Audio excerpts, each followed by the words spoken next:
will do anything to get an advantage in the game, which I call pragmatic, and I don't think Frank is that guy. Frank has a game model of which he still likes to make the opposition uncomfortable in their game model, and all Nuno is doing is holding on for dear life, making it as hard as possible for the opposition to impose their model on him. He is not trying to impose his on them. And Frank does try to push those buttons. Yeah. Like, they pressed us much more than Forest did. Yep. Which I find their style of football, I enjoy watching it. He creates basketball games. And he's got big, strong, fast lads, and he basically goes, go on then, let's have a battle. And it's a little bit, it's like a really technical 80s game. Speaking of basketball, you gave us some interesting news about our sprints in the Brentford game. Oh, yeah, we topped the sprints this season with 204, I think. 204, 205, I can't remember what I wrote it down. That's incredible, really, what you think about it. But it's exactly what you've said. If you create a basketball game, the lads are then, it breaks down. They're busting a gut then to get back to stop the Brentford counter-attack, yeah? 141 against Forest and 204 against Brentford. But that's the most of any game we've played this season. Yeah, 169 is our it dropped to our average, was just below 170 because of the Forest game, and now it'll have gone back up again above 170. Okay. Wow. Yeah, that's a big effort all round, and we used 5 subs again, which, please, more of that. Yeah. At some point, it has to stumble upon it being. There was lots of talk after the game, wasn't there, about the value of his squad. It feels almost like Liverpool fans have, despite the obsession at this time of year with transfers, they have more faith in the lads we have, because it's the same lads. We've seen these before. We've seen them. We've literally seen them have 50 points at 22 games before. Yeah. These very lads have been in this exact situation, and we play, as you're pointing out, we play much closer to the tactics of Klopp than we thought we did, maybe. So maybe there is greater value in trusting the lads that are on the bench than he has done in the past, and thankfully, it worked out in the second game. Yeah. Hamzah, in his post-match, Slot was at pains to point out that the way all opponents in the last month or so have been playing is completely differently to the start of the season. It's maybe not just these two teams, even though they are quite, as Si's just outlined. And there's you've got some very interesting numbers on this about maybe it backs that up, but also just want to have your general thoughts on the way both these teams have set up against the way we've gone to counter that and trying to impose our way of playing on them. So I'll start with that stat. So I'll start with what Slop said. Essentially, we are seeing teams play in a low block more and more. You'd expect that, right? This is the team with the best XG difference in the league, the best XG, third best XG difference in Europe, the only team in the Premier League with an XG difference of +1. You really don't want to be engaged in a transitional game. You don't want to be attacking this team because you'll leave spacing behind for Salah, Szoboszlai, Diaz, Gakpo, etc. Right? The natural thing to do is try to hunker down, do something like what Nottingham Forest did. And Forest, their setup, sort of classic 4-5-1, but what they did differently to most other teams is they said, okay, we're not going to press. And that would cause a few problems for Liverpool because Liverpool want to bait the press to open up the space and then play in behind. Brentford were a little bit different. They have a 5-3-2 shape.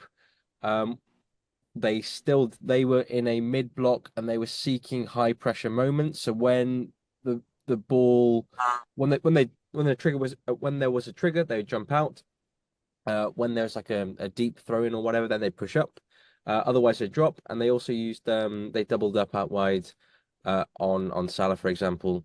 But often whether the player would jump, you'd see before the left midfielder went over to double up on Salah, he'd check his shoulder to see where Alexander-Arnold was, because again in the past few matches, Spurs match slightly different because he came on as a sub and Liverpool were trailing late on.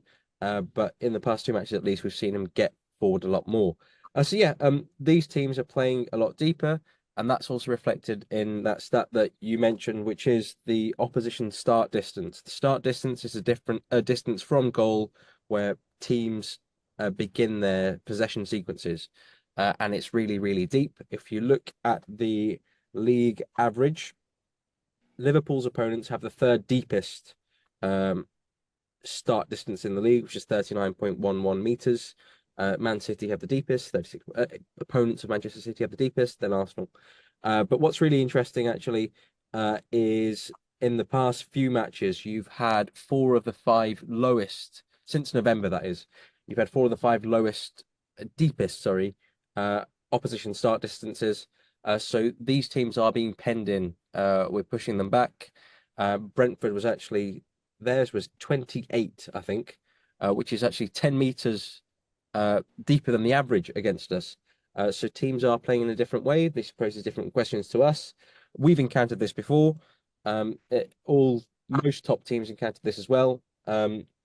You've got to break down the low block. It's quite difficult. It needs patience. It needs technical skill. It needs smart set pieces. I actually thought the set pieces in the Brentford match, in the first half at least, weren't too bad. We tried a couple of outswingers first. We had a shot from a Van Dijk one, an outswinger, a shot from, well, not sure if it was a shot from Konate initially. He won the header, and Salah, if you watch Salah at the back post as the cross comes in from the left, he's looking to see if Konate makes the header, which makes me think he's actually looking for the flick on at the back post. As it so happens, Konate's header loops, and then Salah tries to get it back into play. The second header, I think Van Dijk heads over, and the third, we then change up from outswingers to in-swingers. Sorry, the other way around. With the in-swinger, Van Dijk had his shot and he missed. So in those moments, I thought there was a bit more reason to be hopeful. But also the underlying stats across these matches, especially in the last 20 minutes against Forest, and then across the match against Brentford, you're looking at the sort of methodology that seems to be the right one if you're going to break it down low blocks. If you're going to play in low blocks, you're going to expect to face 2.53 XG, in which case we'd favour ourselves, I think. And just the matches in the specific games, Hamzah. You mentioned 4 fixtures, obviously the current 2. What are the other 2 for the listeners? Just give me a second, sorry. I was just finishing my tea. The other 2 are... Oh, sorry. Fulham. So we had Leicester, which was 27.4, which is the deepest. Then Brentford, Southampton, but that was that was 24th November. Then Fulham, 34.8, and then Forest 34.9. So since like late November, where we've seen this sort of change in approach from a more attacking one. Whether it's a bit hard at the moment to detach that from the defensive difficulties, which might come from injuries, which might come from fatigue, which might just come from mistakes. So we still need a little bit of time to work out what exactly is going on here. But I think we've started to see us play in a more offensive manner since then. And coinciding with that is opponents being forced to play deeper.